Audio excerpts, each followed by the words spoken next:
Të dashur shqiptar, sot do flasim për një gjuhëtar të jashtëzakonshëm me origjinë nga Armenia, emri i tij është Hrah Martirosyan. Më bëri shumë përshtypje prezantimi i tij për gjuhën shqipe sepse ai beson që gjuha shqipe është një gjuhë shumë e lashtë dhe e vë këtë gjuhë bashkë gjuhës sanskrite, gjuhës armene, gjuhës greke dhe gjuhës perse të vjetër dhe gjuhës indishte të vjetër, që është pasardhëse e gjuhës sanskrite. Duhet të kemi parasysh që entuziazmi i tij për gjuhën shqipe rrjedh nga fakti që ai e vlerëson gjuhën shqipe për faktin se gjuha jon ka mbajtur ato elemente gramatike të gjuhës indo-europiane, i ka ruajtur ato. Gjëja më e rëndësishme në një gjuhë nuk janë fjalët, nuk janë fjalori, por elementet gramatikor. Dhe gjuha shqipe ka ruajtur një element gramatikor shumë të veçantë të gjuhës indo-europiane, fjalën mohore mos, ose moh, ose ma. Kjo fjalë është vënë re në gjuhën e mesapëve që ishin ilirë, të cilët u larguan nga Bregdeti i Jugut i Shqipërisë të atëhershme për në Italinë e Jugut, dhe atje u lanë atë mbresat e tyre, shkrimet e tyre të lashta që në shekullin e 8 para erës sonë. Pra mesapët janë pasardhës të drejtë për drejtë të ilirëve. Tani mesapët nuk kanë qenë me kontakt me ilirët dhe me shqiptarët për 28 shekuj dhe gjuha e tyre u shkrih me gjuhën latine. Pra, gjuha mesape para 28 shekujsh është e njëjtë me gjuhën shqipe në ditët tona. Kjo është gjëja më e bukur. Ndërkohë që gjuha shqipe nuk është shkruar, pra gjuha shqipe ka qenë e palëvruar dhe ka mbetur ashtu siç ka qenë për gati 28 shekuj. Kjo është një diçka jashtëzakonshme. Pra nga pikpamja gramatikore, gjuha shqipe nuk ka ndryshuar fare, është pasardhëse e gjuhës ilire. Dhe kjo tregon që ne nuk duhet shqetësohemi fare për numrin e fjalëve ilire në gjuhën shqipe. Gustav Mahleri e ka përcaktuar këtë numër rreth 700 fjalë. Po ky është një numër shumë i madh, pra gjuha ilire është e gjallë në gjuhën tonë shqipe.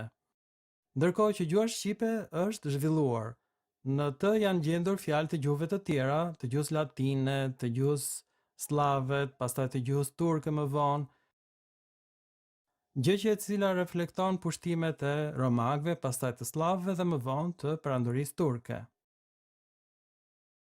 Por bërthama e gjuhës shqipe, do më thënë skeleti i saj nuk ka ndryshuar fare për 28 shekuj.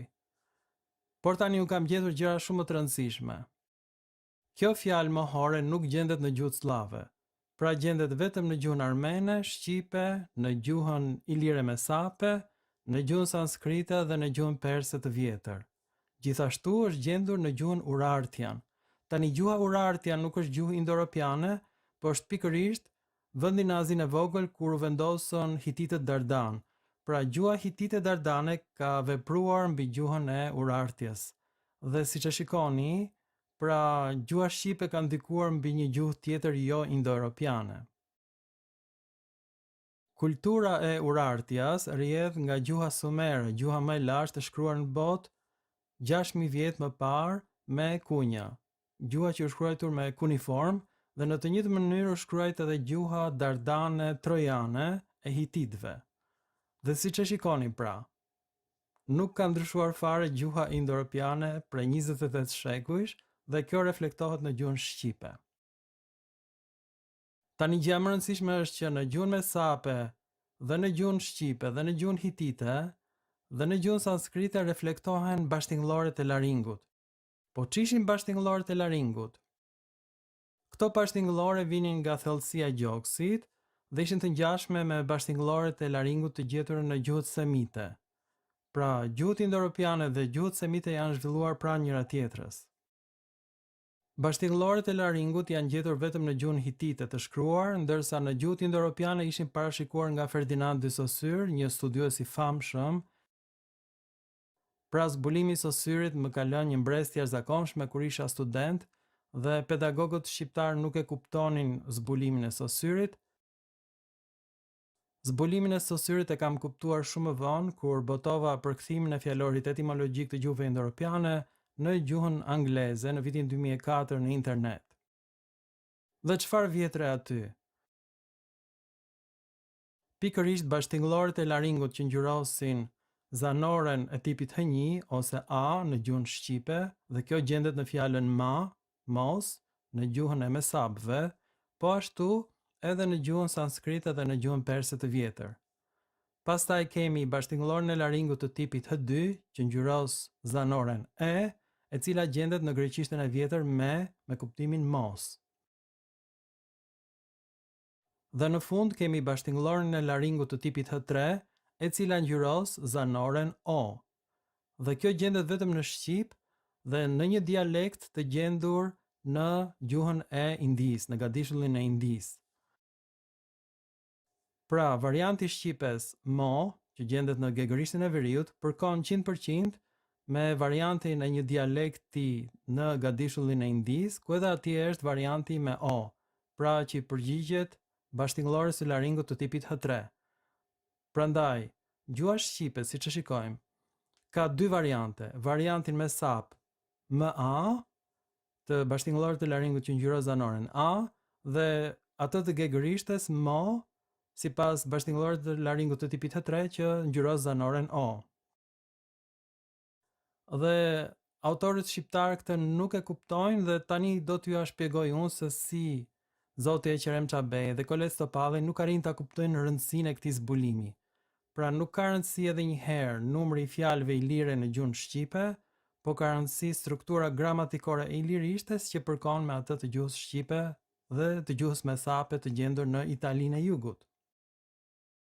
Në fillim do të shikojmë se çfarë thot Kolet Topalli. Tani të shikosh kryetarin e Akademisë së Shkencave, dega e albanologjisë që nuk kupton gjuhët indo-europiane, ky është një skandal shumë i madh dhe do ta shikoni që ai nuk e kupton këtë që po ju shpjegoj unë tani. Kolet Topalli ka shkruar: mos, pjesës me kuptim mohues, fjalë mbar gjuhës, formimi i brendshëm i përbërë prej dy elementesh, mo plus s. Elementi i parë që gjendet edhe tek fjalët moh, mohoj, mohim, është pjesë e trashëguar nga m, nuk mos, ku bën pjesë edhe indishtja e vjetër, gjuha e Avestanit, persishtja e vjetër në formën ma dhe greqishtja në formën me dhe armenishtja në formën mi. Elementi i dytë është pjesëza mohuese s, me burim nga një premër që del tek nyja shquese e emrave të gjinisë femërore, shtëpisë. Jo, nuk është e vërtet. Ky nuk e kupton fare morfologjinë e fjalëve dhe emrave të gjuhës shqipe, absolutisht jo.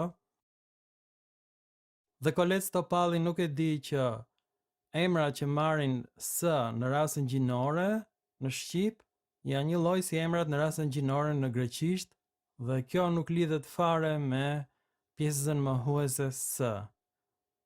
Pra Kolet Topalli nuk është në rregull nga truta e kokës. Pra ky ka dhënë mësim gjuhën shqipe.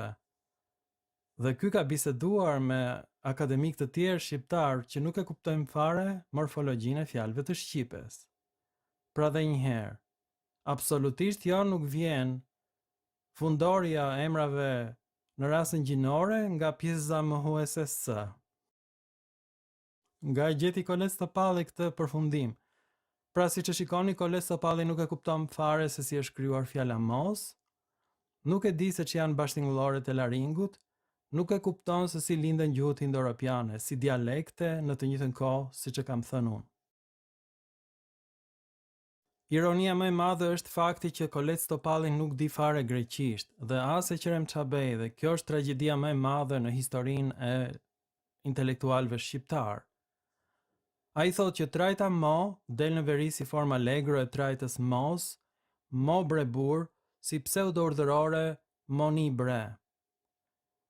Dhe a i nuk e kupton që në këtë rast gjuha shqipe ngjan shumë me gjuhën greke dhe do t'ju shpjegoj unë tani se përse. Dhe tani do e shpjegoj unë se si lidhet gjuha shqipe me gjuhën greke nga ana gramatikore. Vetëm në gjuhën greke dhe në gjuhën shqipe, fjala mohore mos, mo dhe në greqisht me, vihet në krye të fjalisë si formë e pyetësorit që kërkon një përgjigje pohore. Pra në greqisht, forma mohore me bashkohet me formën oun, që do thot pastaj, dhe ka krijuar një kompozit që quhet mon në greqisht. Dhe pikërisht kjo formë gjendet në gegërishtën e veriut, moni brebur. Pra Kolet Topalli nuk di greqisht dhe nuk e di që vetëm në shqip dhe në greqisht kjo vihet në kryet fjalisë me kuptimin e një pyetësori. Sepse vetëm në shqip dhe në greqisht është bashkuar forma mohore me, ma, me formën oun që do të thot pastaj. Do me thënë, pastaj çfarë në këtë kuptim. A je i sigurt në këtë kuptim për këtë që thua? A është e vërtet kjo? Dhe në këtë formë është gjetur në vitin 1366 para son në literaturën e Platonit. Në këtë formë. Pra në këtë formë gjendet vetëm në literaturën e Platonit dhe në gegërishtën e veriut të Shqipes. Tani e kuptoni se sa e rëndësishme është gramatika e gjuhës shqipe. Pra të mos dish greqisht, do të thotë në të njëjtën kohë mos dish as shqip. Shqipja dhe greqishtja janë të lidhura në mënyrë të pasgjithshme me njëra tjetrën. Dhe tani vetëm në gjuhën shqipe dhe në gjuhën sanskrite, pjesa mohuese ma ose mo vendoset në krye të fjalisë në formën e një urdhërori ose të një forme dëshirore. Dhe tani do t'ju lexoj vetëm një varg nga gjuha sanskrite për perëndin Indra, që ishte e njëjtë me perëndinë e Zeusit. Mana Marta abidruhanta nunam Indra Girgavana Isano Javaya Vadham. O Indra, ti që do këngën, mos lejo as njëri të na lëndoj trupin, mbaje kasapanën larg nesh sa mundesh. Sa e bukur, a? Është një formë dëshirore që përdoret gjithmonë edhe në gjuhën shqipe në të njëjtën mënyrë. Dhe forma mohore përkon një lloj si pozicion në krye të fjalisë në gjuhën shqipe dhe në gjuhën sanskrite. Ka që bukur është gjuha shqipe. Pra siç e shikoni, gjuha shqipe nuk ka ndryshuar fare për 28 shekuj nga pikpamja edhe gramatikore, morfologjike, edhe nga pikpamja sintaksore, por forma e pyetësorit gjendet vetëm në greqisht dhe në shqip me formën moni. Mon në greqisht dhe moni në gegërishtën e veriut. Dhe është pikërisht ky shkaku që ka mbetur pikërisht e ngjyrosur me bashtingëllor në laringut të tipit H3 në shqip dhe në një nga variantet e indishtes së vjetër në gadishullin e Indis. Ky shkaku pra prapavendosja e një fjale o unë që do të thot pastaj në greqishtën e vjetër, do më thënë në gjuhën indo-europiane të lashtë, kanë ndikuar në formën mo në shqip dhe në një variant të gjuhëve sanskrite, do më thënë dialekteve të gjuhës sanskrite. Çudia më e madhe është që ky dialekt që quhet dardik në gjuhën sanskrite përkon shumë me gjuhën dardane trojane të shqipes. Pra, gjuha dardike është e njëjtë si emër me gjuhën dardane të gjetur në Kosovën e sotme.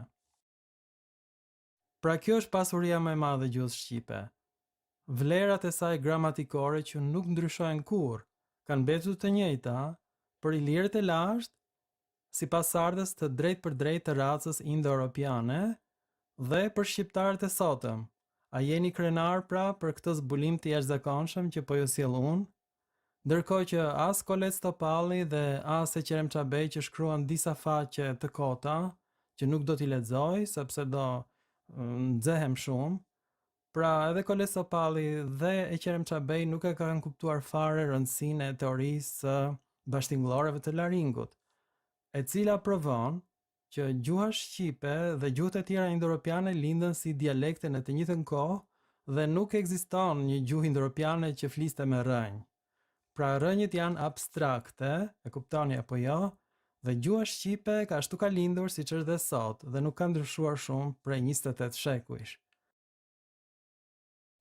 Ju faleminderit shumë të dashur shqiptar, kudo që jeni në botë, dhe tani ju jeni po aq të ditur sa të gjithë akademikët e Universitetit të Berlinit dhe të Vjenës. Pra 10 milion shqiptar sot në botë janë edukuar me frymën më të fundit intelektuale të universiteteve më të mira të botës.